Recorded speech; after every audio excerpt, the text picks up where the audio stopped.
ओम श्री गुरुवे नमः। हम ओशो के मुख से उनके बचपन की कथा सुन रहे हैं, कहानी सुन रहे हैं और उसका आनंद ले रहे हैं। और बीच बीच में जो उनके दार्शनिक तर्क आते हैं उसे भी हम समझने का प्रयत्न कर रहे हैं।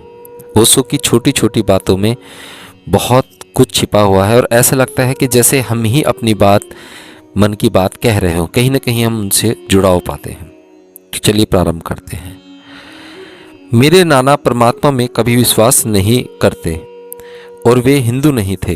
यह वाक्य, यह सूत्र हिंदू सूत्र है, लेकिन भारत में सब चीज़ें घुल मिल गई हैं, विशेषकर अच्छी बातें।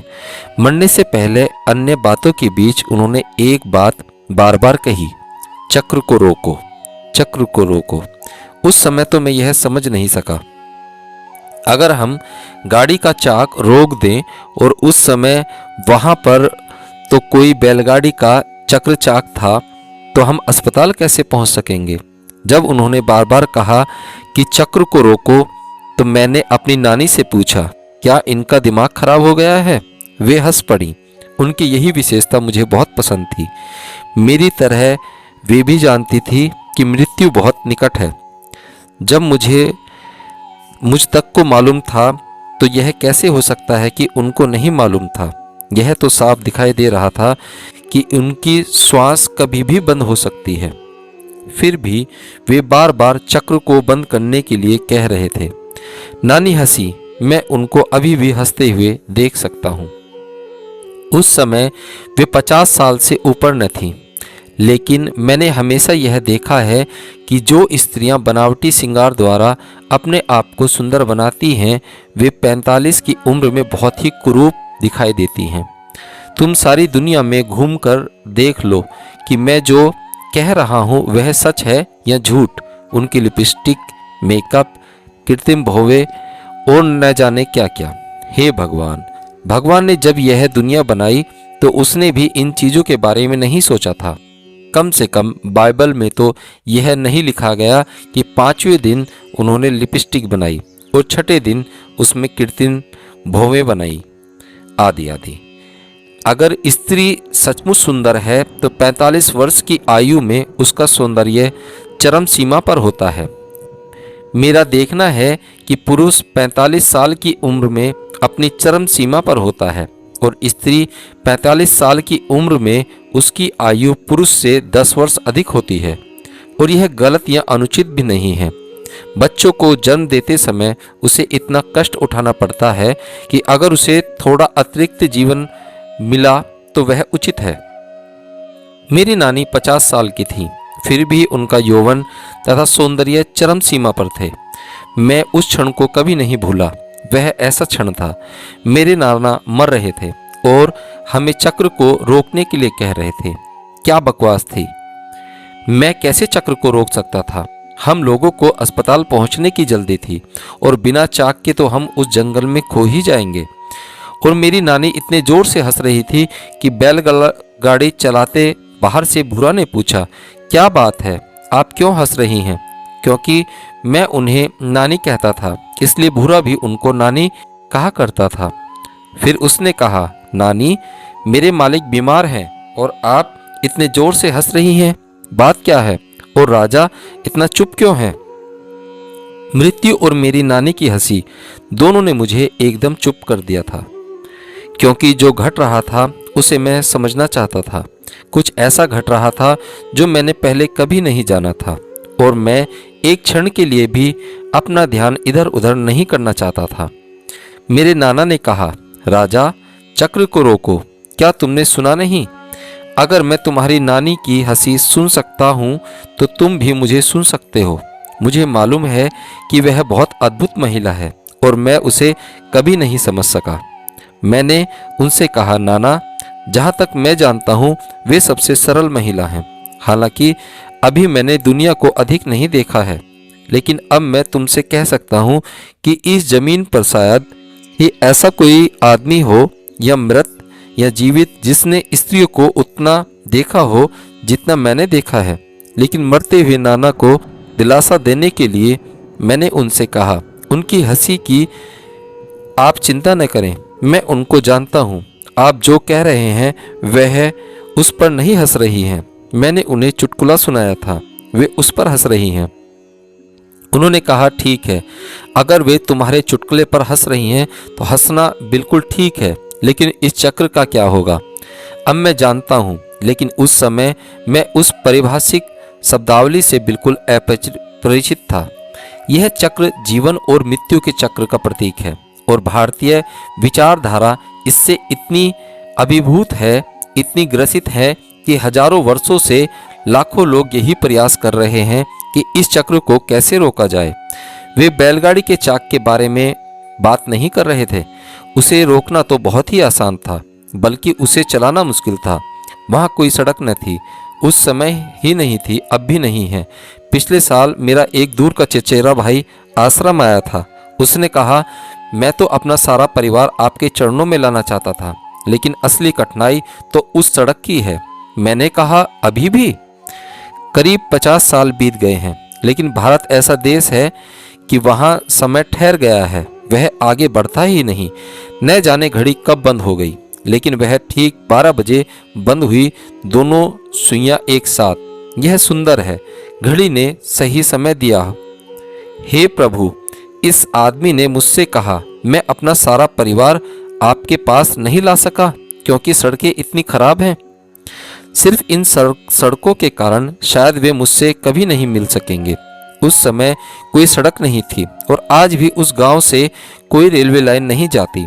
वह बहुत ही गरीब गांव है और अब मैं बच्चा था, तब तो वह गांव और भी गरीब था। उस समय मेरी समझ में नहीं आ रहा था कि नाना बार बार ऐसा क्यों कह रहे हैं। पश्चिम में केवल नीत्शे ने ही शाश्वत पुनरावृत्ति के बारे में बोलने का साहस या पागलपन किया। वह भी उस पूर्व विचारधारा से प्रभावित था और यहीं से उसने इस विचार को उधार लिया था। वह 2 ग्रंथों से बहुत प्रभावित था। पहला ग्रंथ था मनुस्मृति। वह मनु के वचनों का संकलन है और बहुत महत्वपूर्ण हिंदू शास्त्र है। मुझे इससे घृणा है। इसके महत्व को तुम समझ सकते हो। किसी भी साधारण चीज से मैं घृणा नहीं करता। यह तो असाधारण रूप से कुरूप है। अगर मुझे कहूँ कहीं मनु मिल जाए तो मैं सारी अहिंसा को भूलकर उसे गोली मार दूंगा। वह इसी योग्य है। मनु संहिता, मनुस्मृति, मैं इसको दुनिया की सबसे कुरूप पुस्तक क्यों कहता हूँ? क्योंकि यह स्त्री और पुरुष को विभक्त करती है। स्त्री और पुरुष को ही नहीं, यह मनुष्य को 4 वर्गों में विभक्त करती है और कोई एक वर्ग दूसरे वर्ग में नहीं जा सकता। इसने ऊंची नीची श्रेणियां बना दी हैं। तुमको यह जानकर आश्चर्य होगा कि हिटलर अपनी मेज पर अपने बिस्तर के पास सदा मनु संहिता की एक प्रति रखता था। वह इस पुस्तक का आदर बाइबल से भी अधिक करता था। अब तो तुम समझ गए होगे कि मैं क्यों इससे घृणा करता हूँ। मेरे पुस्तकालय में मनु संहिता नहीं रखी गई है। मुझे उसकी कम से कम 1 दर्जन प्रतियां भेंट की गई थी, लेकिन मैंने हमेशा उसको जला दिया। वही उसके लिए उसके साथ करने जैसा था। हाँ, बड़े आदर से उनको जलाया। नीत्शे को 2 पुस्तकें बहुत प्रिय थी और उनमें उसने बहुत कुछ अपनाया था। एक थी मनु संहिता और दूसरी थी महाभारत। महाभारत बहुत विशाल ग्रंथ है। उसका आकार इतना बड़ा है कि उसकी बराबरी दूसरी कोई ग्रंथ नहीं कर सकती। न बाइबल, न कुरान, न ताओ, न धम्मपद और न ही तेहकींग। अगर महाभारत को ब्रिटेनिका के पास रखा जाए तो उसकी तुलना में ब्रिटेनिका बहुत छोटी दिखाई देगी। निश्चित ही यह बड़ा काम है, लेकिन भद्दा और कुरूप। इन 2 पुस्तकों ने नीत्शे को बहुत प्रभावित किया। शायद नीत्शे के काम में इन 2 किताबों से अधिक और कुछ जिम्मेवार नहीं है। एक मनु द्वारा लिखी गई है और दूसरी महाभारत महर्षि व्यास द्वारा। दोनों पुस्तकों ने बहुत काम किया है, गंदा काम। अगर ये दोनों पुस्तकें न लिखी जाती तो अच्छा होता। नीत्शे इन दोनों ग्रंथों को इतने आदर से याद करता था कि तुम्हें आश्चर्य होगा कि यह वही व्यक्ति है जिसने अपने आप को क्राइस्ट विरोधी कहा था। लेकिन इसमें आश्चर्य की कोई बात भी नहीं, क्योंकि ये दोनों पुस्तकें क्राइस्ट विरोधी ही हैं। सच तो यह है कि जो कुछ भी सुंदर है ये उसके विरुद्ध है। सत्य विरोधी, प्रेम विरोधी, यह मात्र संयोग नहीं है। कि नेत्से को ये बहुत प्रिय लगी। उसको लाओ त्सो और बुद्ध कभी अच्छे नहीं लगे, लेकिन मनु और कृष्ण अच्छे लगे। क्यों? यह प्रश्न बहुत महत्वपूर्ण है। उसे मनु अच्छा लगा क्योंकि उसे मनु द्वारा ऊंच नीच पर आधारित किया गया लोगों का वर्गीकरण अच्छा लगा। वह प्रजातंत्र, स्वतंत्रता और समानता का विरोधी था। संक्षेप में वह सभी सच्चे मूल्यों के विरुद्ध था। उसे व्यास की पुस्तक महाभारत भी बहुत पसंद थी क्योंकि उसमें इस विचार का प्रतिपादन किया गया है। लेकिन वे केवल युद्ध ही सुंदर है। एक बार उसने अपनी बहन को पत्र में लिखा था, इस समय मैं असीम सौंदर्य से घिरा हुआ हूँ। ऐसा सौंदर्य मैंने पहले कभी नहीं देखा। उसके इन शब्दों से तो लगा है कि शायद उसने ईडन गार्डन में प्रवेश कर लिया हो, लेकिन नहीं, वह तो मिलिट्री परेड देख रहा था। सूर्य के प्रकाश से नंगी तलवारें चमक रही थी और जिस आवाज को वह बहुत मधुर कह रहा था वह वेजनर का भी संगीत नहीं था, बल्कि कूच करते हुए जर्मन सैनिकों के जूतों की आवाज थी। नेत्से का मित्र था। वेजनर नेत्से का मित्र था और सिर्फ यही नहीं, इससे अधिक नेत्से अपने मित्र की पत्नी से प्रेम करता था। उसको अपने मित्र के बारे में तो कुछ सोचना चाहिए था, लेकिन नहीं, उसको तो जर्मन सैनिकों के जूतों की आवाज वेजनर, मोस्टर और के संगीत से कहीं अधिक अच्छी लगी। इसे कहते हैं सौंदर्य बोध। और याद रखना कि नेत्से का विरोधी नहीं हूं, मैं उसकी सराहना करता हूं जब कभी वह सत्य के निकट पहुंचता है, लेकिन सत्य मेरा मापदंड है। जब वह सूरज में चमकती तलवारों और सैनिकों के जूतों की आवाज का वर्णन करते समय सत्य से दूर चला जाता है, तब वे नंगी तलवार में अपना सिर पर मारूंगा। अब कितना सुंदर होगा नंगी तलवार और नेत्से के सिर के कटने की आवाज और चारों ओर बहता हुआ खून। यही तो उसके शिष्य हिटलर ने किया। हिटलर ने मनु के विचारों को नेत्से से प्राप्त किया। हिटलर स्वयं मनु के बारे में नहीं जान सकता था, वह तो बोना था। नेत्से निश्चित ही प्रभावशाली व्यक्ति था, लेकिन वह भटक गया। वह बुद्ध हो सकता था, लेकिन खेद कि वह पागल होकर मरा। मैं तुम लोगों को भारतीय सनक के बारे में बता रहा था और उस सौंदर्य में मुझे नेत्से की याद आई। पश्चिम में सबसे पहले उसी ने शाश्वत पुनरावृत्ति के विचार को समझा, लेकिन वह ईमानदार नहीं था।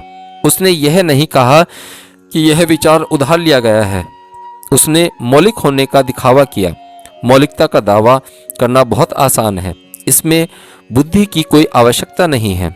इसमें कोई संदेह नहीं कि वह बहुत प्रभावशाली था, लेकिन उसने अपनी इस प्रतिभा द्वारा कोई नई खोज नहीं की।